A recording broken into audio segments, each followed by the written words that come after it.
Há vinganças que mudam reis. E há vinganças que queimam cidades inteiras até as cinzas. Esta é a história de uma viúva que transformou pássaros em armas. Uma mulher que fez o impossível parecer inevitável. E tudo começou com um cadáver partido ao meio. No ano 945, as terras da Rus de Kiev eram um império vasto, mas frágil. Dezenas de tribos eslavas viviam sob o domínio dos príncipes, pagando tributos em peles, mel e escravos. Entre elas, os Drevlianos, guerreiros das florestas, orgulhosos, ressentidos e cansados de pagar. O príncipe Igor I de Kiev governava essas terras com a autoridade de quem nunca havia conhecido derrota. Todos os anos, ele e seus guerreiros marchavam pelos territórios vassalos para coletar o tributo. Era uma demonstração de poder, uma lembrança de quem mandava. E durante anos funcionou. Mas em 945, Igor cometeu o erro que mudaria tudo. Ele já havia coletado o tributo dos Drevlianos, já havia retornado para Kiev. Mas enquanto contava as peles e pesava o mel, uma ideia tomou forma. Por que não voltar? Por que não coletar mais uma vez? Afinal, os Drevlianos ainda tinham riquezas. E ele tinha o exército. Igor voltou, com menos homens dessa vez. Confiante, ganancioso e completamente cego para o que estava por vir. Os Drevlianos o esperavam, não com presentes, com fúria. Quando os guerreiros de Igor entraram nas terras drevlianas pela segunda vez, não encontraram aldeias submissas. Encontraram uma emboscada. O pequeno exército de Igor foi massacrado. E o próprio príncipe foi capturado vivo. O que aconteceu a seguir não foi apenas um assassinato. Foi uma mensagem. Os Drevlianos amarraram o corpo de Igor a 2 abetos jovens, árvores flexíveis, curvadas até o chão. Prenderam seus braços a um tronco, suas pernas ao outro. E então soltaram as árvores. O corpo do príncipe de Kiev foi despedaçado, literalmente partido ao meio. As 2 metades lançadas em direções opostas como um aviso para qualquer governante que ousasse retornar pela segunda vez. Mas os Drevlianos cometeram um erro. Um erro que custaria caro. Porque Igor não governava sozinho. Ele tinha uma esposa. Uma mulher de vontade férrea e inteligência afiada. Uma mulher que agora carregava 2 títulos, viúva e regente. Seu nome era Olga de Kiev. Quando a notícia chegou, Olga estava no palácio com seu filho pequeno, Sviatoslav, o herdeiro do trono de Kiev. Uma criança que ainda não podia governar. E é aí que a situação se tornava impossível. Porque Olga não era apenas uma viúva em luto. Ela era regente de um reino que acabara de perder seu príncipe da forma mais brutal imaginável. E todos estavam observando. Os boiardos, os nobres de Kiev, aguardavam para ver se ela seria forte o suficiente. Os outros príncipes eslavos esperavam por sinais de fraqueza. E os Drevlianos? Os Drevlianos celebravam. Atrás das muralhas fortificadas de sua capital, Skorosten, eles festejavam a morte de Igor como uma libertação, como vitória. Mas Olga não chorou em público, não gritou. Não desmaiou como se esperaria de uma viúva medieval. Ela fez algo diferente. Algo que ninguém esperava. Ela ouviu. Os Drevlianos, embriagados pela vitória, cometeram seu segundo erro. Eles enviaram emissários a Kiev, não para pedir perdão, para propor casamento. O líder Drevliano queria casar-se com Olga. Queria tomar o trono de Kiev através do matrimônio. Queriam que a viúva aceitasse pacificamente que eles haviam matado seu marido e agora governariam suas terras. A audácia era impressionante, imortal. Olga recebeu os emissários com sorrisos, com hospitalidade, com promessas. Disse que consideraria a proposta, que honraria os mensageiros com uma grande procissão no dia seguinte. Os Drevlianos confiantes aceitaram. Dormiram nas acomodações luxuosas do palácio, sonhando com poder. Na manhã seguinte, Olga ordenou que seus homens cavassem uma grande vala no pátio. Profunda o suficiente para engolir homens inteiros. Quando os emissários drevlianos foram carregados em suas carruagens para a grande procissão prometida, foram levados diretamente para aquela vala. E enterrados vivos. Ainda dentro das carruagens. Ainda vestindo suas roupas finas. Olga assistiu enquanto a terra cobria seus gritos. Mas isso era apenas o começo. Porque matar mensageiros não resolveria o problema real. Os drevlianos ainda estavam lá, protegidos pelas muralhas de madeira de Skorosten. celebrando, desafiando sua autoridade. E todos os outros vassalos da Rus de Kiev observavam para ver o que aconteceria. Se Olga não respondesse com força absoluta, o reino desmoronaria. Outras tribos se rebelariam. Seu filho nunca governaria. E ela seria lembrada como a regente que perdeu um império porque foi fraca demais para vingar seu marido. Então Olga fez um juramento. Diante de seus boiardos, diante de seus guerreiros, diante de seu filho pequeno que um dia governaria aquelas terras, ela jurou que Skorosten pagaria. Que os drevlianos implorariam por misericórdia. Que nenhuma alma daquela cidade esqueceria o preço de desafiar Kiev. E assim, Olga de Kiev transformou-se. A viúva em luto se revelou uma estrategista. A mãe, uma comandante. E a mulher que todos esperavam ver desmoronar, seria a mesma que queimaria uma cidade inteira.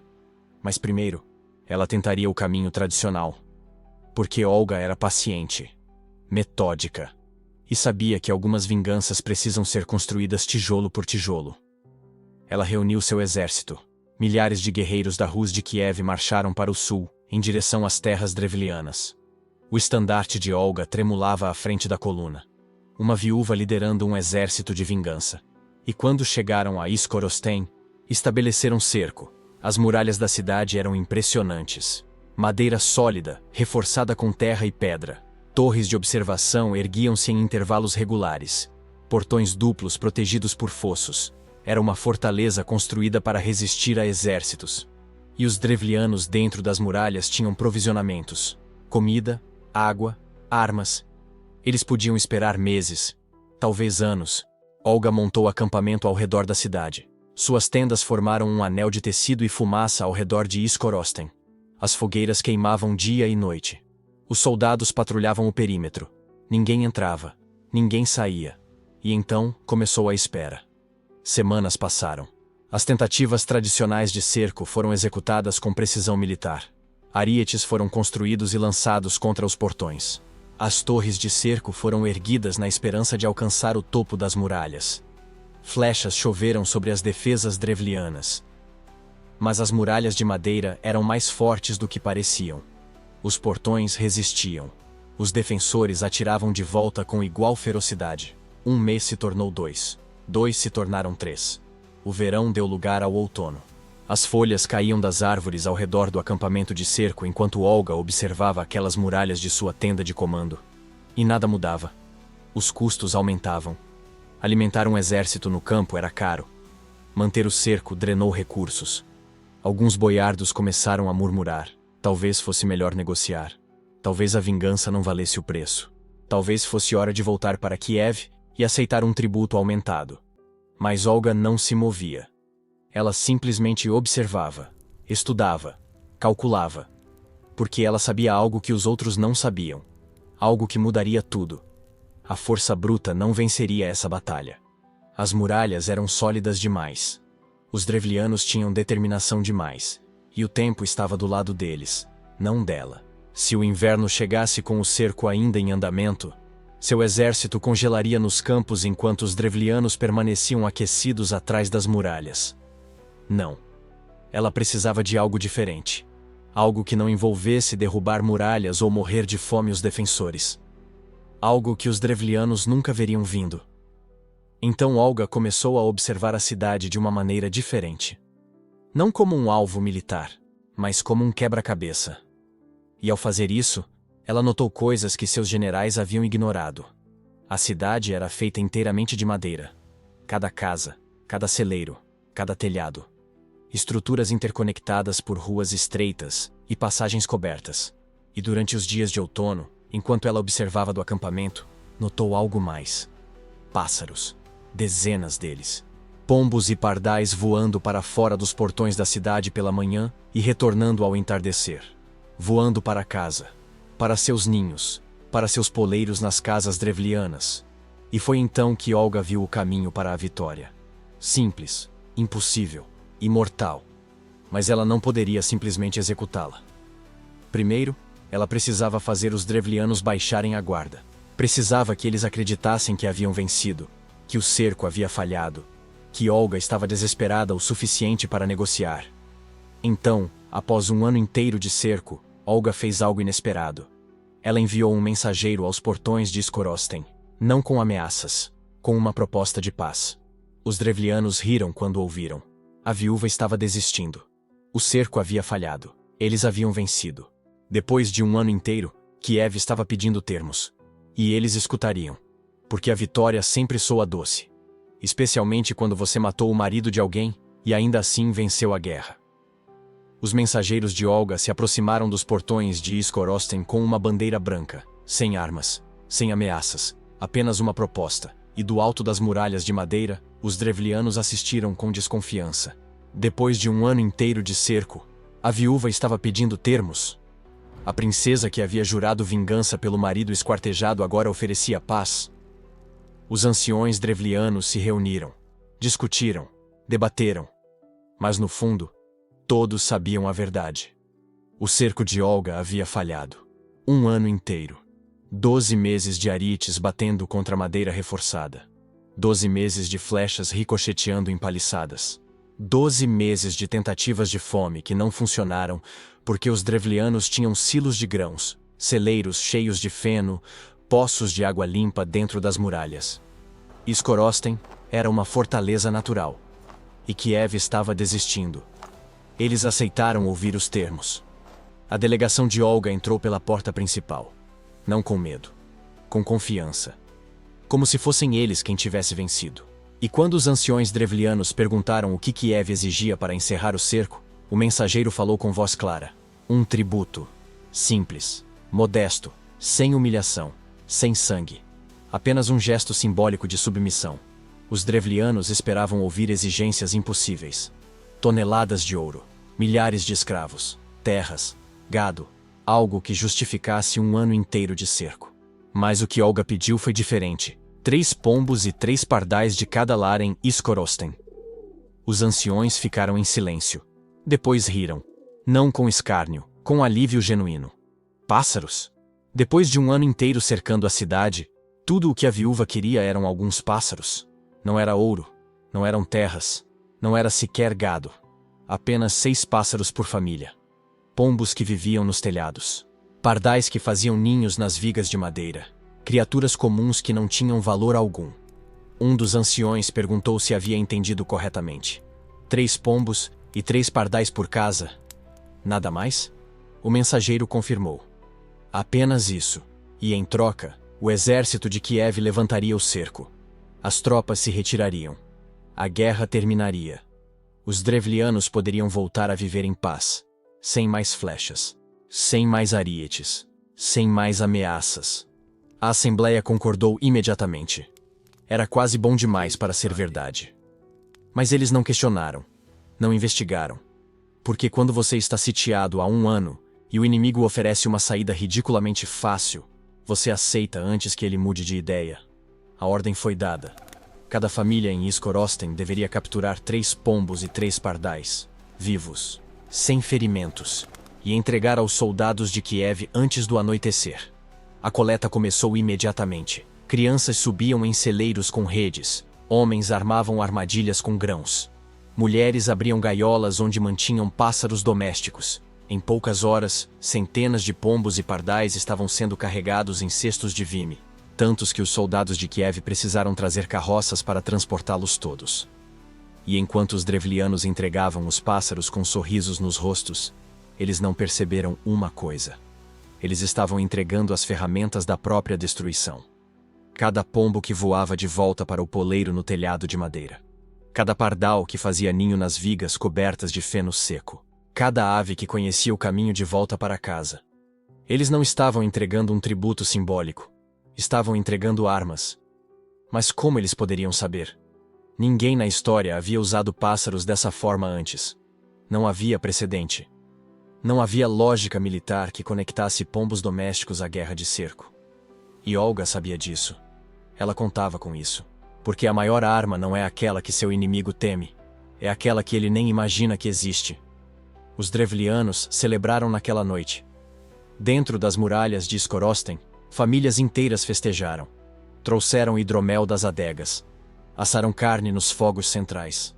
Cantaram canções de vitória. Porque eles haviam vencido. haviam resistido por um ano inteiro contra o poder de Kiev. E agora, a viúva orgulhosa estava indo embora com nada além de alguns pássaros sem valor. Eles haviam matado o marido dela. E mesmo assim, haviam forçado a paz em seus próprios termos. Do lado de fora das muralhas, no acampamento de Kiev, a atmosfera era diferente. Não havia celebração, não havia risos, apenas preparação. Silenciosa, metódica, disciplinada. Os soldados de Olga trabalhavam com propósito. Carregavam cestos de vime cheios de pássaros. Traziam rolos de pano, pequenos sacos de enxofre em pó, cordas finas. E enquanto o sol descia no horizonte, eles começaram a preparar algo que ninguém em Skorosten poderia imaginar. Cada pássaro foi retirado cuidadosamente de sua cesta. Cada pombo segurado com firmeza, mas sem brutalidade. Cada pardal mantido calmo. E então, com precisão cirúrgica, soldados treinados amarraram pequenas tiras de pano embebido em enxofre nas patas de cada ave. Não muito apertado. Não de forma a machucar. Apenas o suficiente para que o pano ficasse preso. E quando terminavam, colocavam o pássaro de volta na cesta. Vivo. Intacto. Pronto. Centenas de pássaros. Centenas de tiras de pano. Centenas de pequenas bombas incendiárias esperando para serem ativadas. O crepúsculo chegou. O momento exato. Quando os pássaros sentiam o chamado instintivo para voltar para casa. Quando o céu ainda tinha luz suficiente para eles navegarem. Quando as famílias drevlianas estavam dentro de suas casas, preparando o jantar, celebrando a falsa vitória. Quando ninguém estava olhando para o céu. Olga deu o sinal. As tochas foram trazidas, uma a uma. E os soldados acenderam as tiras de pano amarradas nas patas dos pássaros. Fogo pequeno no início, apenas uma brasa, mas crescendo, alimentado pelo enxofre, transformando o tecido em chama viva. E então, no momento preciso, antes que o fogo alcançasse as penas, os pássaros foram liberados. Centenas deles, todos de uma vez. Um enxame ardente subindo para o céu, asas batendo freneticamente, instinto gritando para voltar para casa, para o poleiro, para o ninho, para o lugar seguro. E eles voaram, carregando chamas, cruzando as muralhas que haviam protegido Skorosten por um ano inteiro, descendo em direção aos telhados, aos pombais, aos ninhos escondidos nos beirais das casas. Cada pássaro, um míssil incendiário guiado por puro instinto.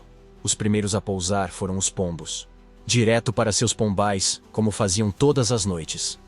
Mas desta vez, as tiras de pano em chamas tocaram o feno seco dos telhados. E o fogo não hesitou.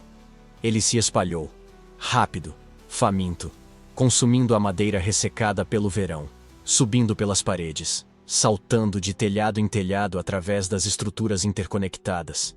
E então vieram os pardais, dezenas deles, pousando em ninhos, em beirais, em cada canto onde costumavam dormir. Cada pouso, uma nova ignição. Cada ninho, uma nova chama. Dentro de minutos, a cidade inteira estava pegando fogo. Os drevlianos não entenderam no início. Fumaça subindo de uma casa, depois de outra, depois de mais 3. Gritos ecoando. Pessoas correndo para apagar as chamas. Mas como apagar fogo que começa em 10 lugares ao mesmo tempo? Em 20. Em 50. O fogo não estava atacando de um ponto. Estava nascendo de dentro. De cada casa. De cada estrutura. Como se a própria cidade tivesse decidido se autodestruir. E então alguém viu. Um pombo pousando em um telhado. Com fogo nas patas. E entenderam. Tarde demais. Muito tarde. Porque naquele momento, Skorosten já era uma pira funerária. O feno nos telhados se transformou em combustível perfeito. Chamas de 3 metros de altura. Calor tão intenso que o ar tremia. Fumaça negra engolindo o céu. E o fogo não parava. Ele corria pelas ruas estreitas. Saltava de casa em casa através dos telhados conectados. Alimentava-se da madeira seca, dos grãos armazenados, de tudo que os drevlianos haviam guardado para sobreviver ao cerco. A cidade que havia resistido por um ano inteiro, que havia zombado de Olga, que havia se sentido invencível atrás de suas muralhas, estava queimando completamente.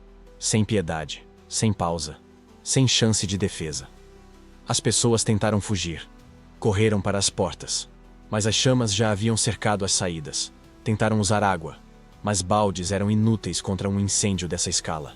Tentaram derrubar estruturas para criar barreiras de fogo, mas não havia tempo. Não havia organização. Havia apenas pânico e fogo, e a compreensão terrível de que eles mesmos haviam entregue as armas que os destruiriam. Cada família que havia rido ao dar 3 pombos e 3 pardais agora entendia. Cada drevliano que havia zombado da exigência ridícula agora via. Eles haviam sido enganados. Completamente. Perfeitamente. E não havia escapatória. Olga observava das colinas, seu rosto iluminado pelo brilho alaranjado. A cidade que assassinara seu marido agora ardia como uma oferenda. Como uma vingança que não precisou de um único soldado cruzando as muralhas. Como prova de que a inovação verdadeira não grita. Ela sussurra. E então queima o mundo inteiro. Quando o amanhecer chegou, Skorosten não existia mais. Apenas cinzas, apenas ruínas fumegantes. Apenas o silêncio de uma tribo que havia desafiado Kievan Rus e pagado o preço mais alto possível. Os drevlianos foram esmagados, não militarmente, mas psicologicamente, estrategicamente, completamente. E a autoridade de Kievan Rus foi reestabelecida, não através de força bruta, mas através de uma demonstração tão brutal, tão inovadora, tão absoluta, que ninguém jamais desafiaria aquela linhagem novamente. Olga havia vencido, e seu filho, Sviatoslav, herdaria um reino onde todos sabiam exatamente o que acontecia com aqueles que assassinavam um príncipe de Kievan Rus. Mas aqui está o que torna esta história ainda mais extraordinária. Esta mesma mulher, esta estrategista que queimou uma cidade inteira usando pássaros, esta viúva que transformou o luto em destruição calculada, seria canonizada décadas depois. Entre os anos de 972 e 978, Olga se tornou Santa Olga.